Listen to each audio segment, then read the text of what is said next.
عزیزو لاکھوں راستے ہیں اس مولا کو پہچاننے کے، اس کے باوجود آج لاکھوں انسان گمراہ ہیں، مشرک ہیں، کافر ہیں، کچھ تو خدائے ذوالجلال کا انکار کرنے والے اور کچھ غفلت میں موجود ہیں۔ لیکن وہ خوش نصیب انسان ہے جسے اللہ کی معرفت حاصل ہو گئی، رب تعالیٰ نے اپنی طرف اسے راستہ دے دیا اور وہ اپنے مالک کو پہچانا اور اپنے سر کو محفوظ رکھا صرف اسی بارگاہ میں جھکانے کے لیے۔ وہ دنیا کا عظیم انسان ہے، وہ دنیا کا خوش نصیب انسان ہے۔ باقی سب جو بھولے بھٹکے ہیں، راستہ بھٹکے ہوئے ہیں، ان کے لیے ہمیں کہا گیا کہ تم انہیں سیدھے راستے کی طرف بلاؤ۔ آج سے ہماری یہ مجالس اسی ضمن میں بھی ہوں گی کہ ہم ان بھولے بھٹکوں کو دعوت دینے کے لیے بیٹھے ہیں جو اپنے رب کو پہچاننے سے اور رب کے تعالیٰ کے احکام سے بغاوت کر کے پھر رہے ہیں۔ عزیزان گرامی، اب آپ سب کی بارگاہ میں جو چیزیں میں عرض کرنے جا رہا ہوں وہ بہت توجہ سے سنیں کہ یقیناً اللہ عز و جل رب ذوالجلال اس کی بہت ساری صفات ہیں، 99 صفات آپ نے سنا بھی ہوگا۔ اسماء حسنہ میں اللہ رحمان ہے، رحیم ہے، کریم ہے، حلیم ہے، عظیم ہے، غفار ہے، جبار ہے، ستار ہے، قہار ہے، یہ سب اس کی صفات ہیں۔ اور ہر صفت کو پہچاننے کے لیے زندگیاں لگ جاتی ہیں۔ اللہ تبارک و تعالیٰ کی بارگاہ میں پہنچنے کے لیے انسان زندگیاں لگا دیتا ہے، اور بعض لوگ یہ سمجھتے ہیں کہ ہم گھر بیٹھے ہی اللہ تعالیٰ کی معرفت حاصل کر لیں۔ ایسا نہیں ہے میرے عزیزو۔ آج سب سے پہلے چیز میں یہ عرض کرتا ہوں، آخر خدا ہے یا نہیں؟ کسی نے دیکھا نہیں، سوال تو ہے ہی ہے۔ ہم تو چلے روایات کے اعتبار سے، ہمارے گھروں سے ہمیں جو علم دیا گیا ہے ہمارے ماں باپ کی طرف سے، اور ماحول نے ہمیں جو علم دیا ہے وہ یہی ہے کہ ہم بولنے کے قابل ہوئے اسی وقت ہمیں کہلا دیا گیا تھا لا الہ الا اللہ، اللہ کے سوا کوئی معبود نہیں۔ ہمیں اللہ کے وجود کا بہت بچپن میں ہی علم دے دیا گیا، لیکن ہم بڑھتے بڑھتے اب زمانے کو دیکھنے لگے تو پتہ چلا کہ یہاں بہت سارے دہریے بھی ہیں، ایتھیسٹ ہیں، جو خدا کا ہی انکار کرتے ہیں کہ خدا ہے ہی نہیں، کوئی دین ہے ہی نہیں۔ آج میں ان کے سلسلے میں عرض کروں گا کہ آخر ایسا کیسے ہو سکتا ہے کہ کوئی خدا ہی نہیں۔ یہ اور بات ہے کہ ایک ہے، دو ہے، کون ہے، اس پر الگ بحث، لیکن جن لوگوں نے کہا ہے ہی نہیں تو مجھے تعجب ہوتا ہے کہ آخر عقل تمہاری ہے یا نہیں؟ عقل سے اگر سوچو گے تو پھر تمہیں مجبوراً کسی نتیجے پر جانا ہوگا۔ امام اعظم ابو حنیفہ رضی اللہ تعالیٰ عنہ دہریوں کے لیے کھلی تلوار تھے۔ دہریہ کس کو کہتے ہیں؟ جو خدا کا ہی انکار کرتا ہے، یعنی کوئی نہیں ہے، نہ بھگوان ہے، نہ خدا ہے، کوئی چیز ہے ہی نہیں، ہم خود سے چل رہے ہیں۔ امام اعظم رضی اللہ تعالیٰ عنہ کی بارگاہ میں ایک جماعت آئی ملحدین کی، اور وہ تلواریں لے کر کے ہی آتے تھے کہ موقع پا کر کے انہیں قتل کر دیں۔ ایک دن امام اعظم ابو حنیفہ رضی اللہ تعالیٰ ان کی جماعت کو آتے ہوئے دیکھا، اور اچانک آپ اپنی مجلس سے کھڑے ہوئے اور کہنے لگے میں کچھ گہری سوچ میں ہوں۔ وہ قریب آئے اور پوچھا کیا سوچ رہے ہیں آپ؟ کہا کہ میں نے سنا ہے کہ ایک سمندر میں کشتی چل رہی ہے اور اس پر سامان خود سے لد جاتا ہے، اور بڑی برابر منزلوں پر وہ رکتی ہے اور اپنا سامان خود ہی اتارتی ہے، نہ اسے کوئی چلاتا ہے، نہ لوڈنگ ان لوڈنگ کرنے والے کوئی مزدور ہیں، وہ خود بخود سامان لیتی ہے، خود بخود سامان اتارتی ہے۔ یہ روبوٹک دنیا بھی نہیں تھی اس وقت کہ وہ یقین کر لیتے، سائنسی دنیا بھی نہیں تھی اس وقت۔ تو ان دہریوں نے کہا کیا مذاق کر رہے ہیں آپ کہ سمندر میں کشتی بغیر ملاح کے، بغیر کیپٹن کے چل رہی ہے اور خود سامان لوڈ کر رہی، اتار رہی ہے، ہمارے ساتھ مذاق کر رہے ہیں آپ؟ ہم عقل والے لوگ ہیں، آپ کی اس بات پر کوئی بیوقوفی یقین کر سکے گا؟ امام اعظم ابو حنیفہ رضی اللہ تعالیٰ عنہ فرماتے ہیں اتنی جب تجھے عقل ہے کہ ایک کشتی سمندر پر بغیر کسی چلانے والے کے نہیں چلتی، تو یہ پورے کائنات کا نظام بغیر چلانے والے کے کیسے چل سکتا ہے؟ برابر وقت پر سورج کا طلوع ہونا، برابر وقت پر سورج کا غروب ہو جانا، چاند کا اپنی منزلوں پر چلنا، اور یہ سمندروں کا برابر اپنے مدار میں رہنا، اور یہ زمین کا طرح طرح کے پودے اگنا، اس میں پھول کا آنا، پھلوں کا آنا، یہ کیا اللہ کے ہونے کی نشانیاں نہیں ہیں؟ کوئی تو ہے جو یہ سارا نظام چلا رہا ہے. ہاں تم یہ کہہ سکتے ہو کہ مشینیں ہم چلا رہے ہیں، پنکھے ہم چلا رہے ہیں، لائٹ ہم چلا رہے ہیں، چلاؤ دنیا کی ساری مشینیں چلاؤ. لیکن میں اگر ایک فیلڈ میں آؤں، ان دہریوں سے پوچھتا ہوں. امام شافعی رحمۃ اللہ علیہ نے کیا جواب دیا؟ میں چاروں اماموں کی بات بتا دیتا ہوں. چاروں اماموں نے رب ذوالجلال کے وجود کے متعلق کیا کیا کہا ہے. امام مالک نے تو یوں فرمایا، آپ سے پوچھا گیا کہ خدا ہے، انہوں نے کہا ہاں. کیا دلیل کیا ہے؟ کہتے ہیں کہ زبانوں کا مختلف ہونا، انسانوں کی زبانوں کا الگ الگ ہونا اور الگ الگ نسلوں کا ہونا، یہ اللہ کے وجود کی دلیل ہے. امام شافعی سے پوچھا گیا آپ کوئی دلیل دیں گے کہ کوئی ہے؟ آپ نے کتنی پیاری بات فرمائی. ارشاد فرماتے ہیں شہتوت کا درخت دیکھا ہے؟ شہتوت کا درخت آپ نے دیکھا ہے؟ شہتوت جو ہے بہت باریک باریک سے پھل ہوتے ہیں، میٹھے ہوتے ہیں، اور اس کا پتا جو ہے وہ کئی قسم کے جانور کھاتے ہیں. شہتوت کے پتے کو شہد کی مکھی بھی چوستی ہے. شہتوت کے پتے کو گائے بکریاں بھی کھاتی ہیں، ہرن بھی کھاتی ہے. یہ سب کے سب شہتوت کے پتے کو کھاتے ہیں. شہتوت کا پتا ایک رنگ کا ہوتا ہے، ایک ہی ٹیسٹ کا ہوتا ہے. امام شافعی فرماتے ہیں شہد کی مکھی اسی شہتوت کے پتے پر بیٹھتی ہے، چوستی ہے اور اپنے چھتے میں جا کر کے شہد اگل رہی ہے.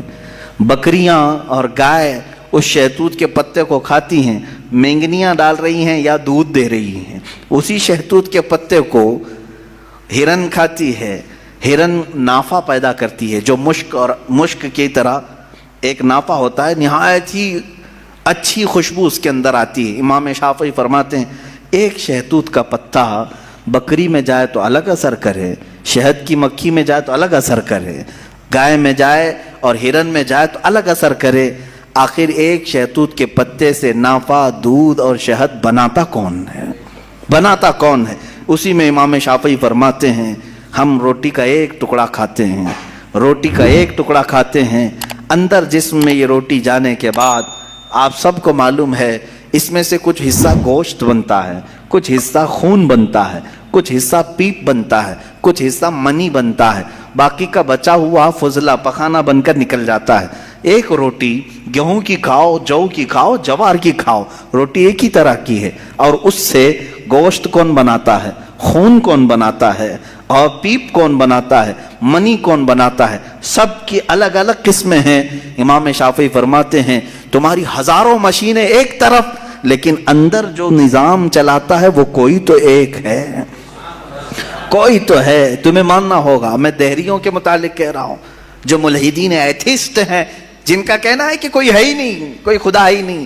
تو ان سے میں کہتا ہوں کوئی بتاؤ تو صحیح آخر یہ چلا کون رہا ہے، یہ کون چلا رہا ہے؟ ہمارے جسم کے اندر کا نظام کون چلا رہا ہے؟ اور قرآن نے انہی کی طرف بار بار اشاروں میں بتایا ہے، آیات میں، کہ کیا تم دودھ کو نہیں دیکھتے؟ دودھ کہاں سے پیدا ہوتا ہے؟ کہ اللہ تعالیٰ فرماتا ہے کہ ہم نے دودھ کو گائے کے خون اور اس کے گوبر کے بیچ میں سے پیدا کیا ہے. اس کا فضلہ گائے کا گوبر ہے پیٹ کے اندر اور اس کا خون بھی ہے. خون نہایت ہی سرخ، گوبر نہایت ہی الگ رنگ کا، اور اس کے بیچ سے صاف و شفاف دودھ کا نکلنا. دودھ آتا ہے، نہ کبھی اس میں گوبر کی بو آئی، نہ کبھی خون کا رنگ آیا. قرآن کہتا ہے آخر یہ کون ہے جو اس طرح صاف ستھری غذا نکالتا ہے تمہارے لیے؟ کیا شہد کی مکھی کو نہیں دیکھتے؟ قرآن کہتا ہے جب وہ ڈنک مارتی ہے تو اس کے زہر کا کوئی علاج نہیں ملتا. شہد کی مکھی اگر ڈنک مارے تو زہر چڑھ جاتا ہے اور کئی لوگوں کی موت بھی ہوتی ہے، لیکن وہی اپنے چھتے پہ بھی تھوکے تو وہ نہایت ہی میٹھی غذا ہے، نہایت ہی میٹھی غذا ہے. شہد کی مکھی اپنا رس چھتے پر ڈالے تو وہ دنیا کی سب سے اچھی غذا، وہی اگر کسی کو ڈنک مارے تو سب سے برا زہر ہے. اعلیٰ حضرت رضی اللہ تعالیٰ عنہ نے اپنے آپ کو یوں فرمایا ہے کہ میں وہ شہد کی مکھی ہوں جس کی مٹھاس کا بھی جواب نہیں، جس کے ڈنک کا بھی جواب نہیں. یہ تو ضمناً میں نے بات عرض کی. خدا قدیر و جبار کے وجود پر میرے عزیزو ایک دو نہیں، لاکھوں مثالیں دنیا میں ہیں، لاکھوں مثالیں. ابھی تو کائنات کے رازوں تک ہم پہنچے ہی کہاں ہیں؟ سمندر کے اندر کی دنیا، پیڑ پودوں کے اندر کی دنیا. اب آئیں امام احمد بن حنبل رضی اللہ تعالیٰ عنہ، یہ کیا فرماتے ہیں؟ آپ سے پوچھا گیا خدا ہے؟ کوئی دلیل ہے آپ کے پاس؟ کہتے ہیں میں تمہیں بتاتا ہوں، ایک قلعہ ہے ایسا کہ چاروں طرف سے بند، نہ ایک سوراخ جانے کا راستہ، نہ اس پہ کھڑکی، نہ دروازہ، کچھ بھی نہیں، ہوا تک نہیں جا سکتی، پورا بند ہے، اور اندر اس کے نہایت ہی چمکدار موتیوں کی طرح ہے۔ پھر اچانک اس قلعے میں اچھلتا کودتا ہوا ایک جان والا پیدا ہوتا ہے، اور پھر وہ اس قلعے سے باہر آتا ہے۔ امام احمد بن حنبل کی ان باتوں کو سن کر لوگوں نے پوچھا ایسا کیسے ہوتا ہے؟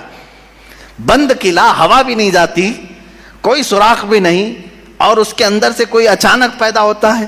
امام احمد بن حنبل فرماتے ہیں یہ تو روز ہوتا ہے، مرغی کے انڈے میں نہیں دیکھتے۔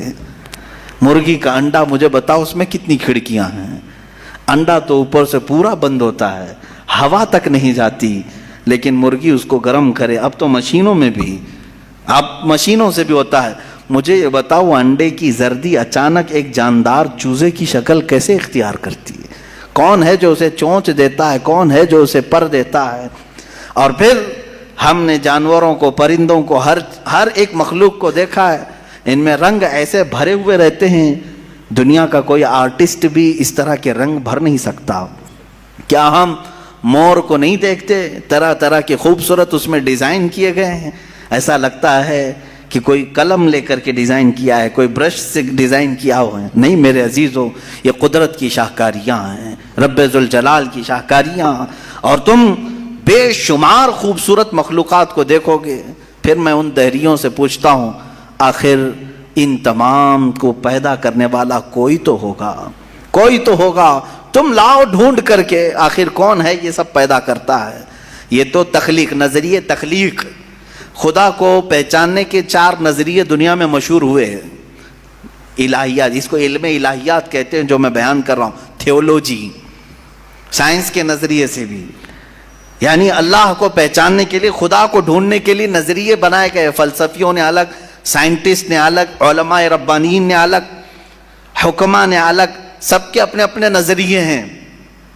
ہم اللہ رب العزت کو نظریے تخلیق سے واضح کرتے ہیں، لوگوں کے سامنے بتاتے ہیں کہ اللہ پیدا کرنے والا ہے، کیونکہ قرآن پاک میں جگہ جگہ اس نے، اللہ تعالیٰ نے اپنی ربوبیت کا، اپنی تخلیق کا اظہار جو فرمایا ہے وہ یہی فرمایا کہ تم اتنے کمزور ہو کہ ایک مکھی کو نہیں بنا سکتے، ایک مکھی پیدا نہیں کر سکتے، کتنے کمزور ہو، اور وہ رب ذوالجلال ہزاروں کروڑوں مخلوقات روزانہ بناتا ہے، روزانہ انہیں موت بھی دیتا ہے، حیات و ممات اسی کے دست قدرت میں ہے۔ عزیزان گرامی وقار، اللہ تعالیٰ کی بے شمار صفات میں سے مجھے کئی صفات پر عرض کرنا تھا، میں سب سے پہلے اس کے وجود پر آپ کے سامنے یہ دلائل رکھا۔ عام مسلمان بھی کسی دہریے سے کہہ سکتا ہے کہ اللہ کے نہ ہونے پر جو تو اس قدر ناچ رہا ہے، آج ایتھیزم کا بہت زیادہ آج چل رہا ہے، وہ کہتے ہیں کوئی دین دھرم ہوتا نہیں، کچھ نہیں ہوتا ہے، کوئی خدا نہیں ہوتا، دنیا میں ایسے ہی چل رہا ہے۔ مذاق کر رہے ہو میاں، ابھی تک تو وہ آٹومیٹک گاڑی بھی نہیں آئی بغیر ڈرائیور والے، ابھی تم بول رہے ہو۔ بہرحال دنیا میں کوئی چیز کو بنانے والا ہوتا ہے، آٹومیٹک گاڑی آ بھی گئی تو میری اس دلیل کو یہ مت سمجھ لینا کہ گاڑیاں بغیر ڈرائیور کے نہیں چل سکتی۔ مفتی صاحب نے کہا آپ تھوڑے دنوں کے بعد آنے والی ہے، اس کا مطلب کیا بغیر ڈرائیور کے بھی سب چلتی ہیں؟ میری یہ دلیل اس لیے نہیں ہے، بغیر ڈرائیور والی گاڑی اگر چل بھی گئی تب بھی میں سوال کروں گا کہ اس کو آخر گاڑی کو بنایا کون ہے؟ یہ بنایا کون ہے؟ کوئی تو انسان بنایا ہوگا۔ تو اسی طرح سے ہر چیز کو دنیا کی آپ کو یہ علم لے کر کے جاتا ہے تھیولوجی کا کہ کوئی نہ کوئی اس کا پیدا کرنے والا ہے، بنانے والا ہے۔ فلسفی ان کے ہاں ایک قانون ہے، دور اور مسلسل، یعنی تسلسل، کنٹینیو کوئی چیز ہو نہیں سکتی۔ مثال کے طور پر مجھے پیدا کرنے والا کوئی ہے اور اس کو پیدا کرنے والا کوئی ہے، اس کو پیدا کرنے والا، یہ جو سوچ ہے تسلسل اس کو کہتے ہیں۔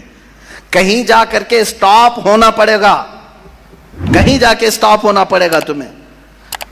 میں پیدا ہوا میرے باپ سے، میرے باپ پیدا ہوئے دادا سے، دادا پر دادا سے، یہ سلسلہ چل کر کے کہیں تو سٹاپ ہوگا، کہیں جا کے ختم ہونا ہے۔ تو فلسفی اس بات کو مانتے ہیں کہ دور اور تسلسل محال ہے، یعنی کنٹینیو ایسی جاتا رہے، یہ محال ہے.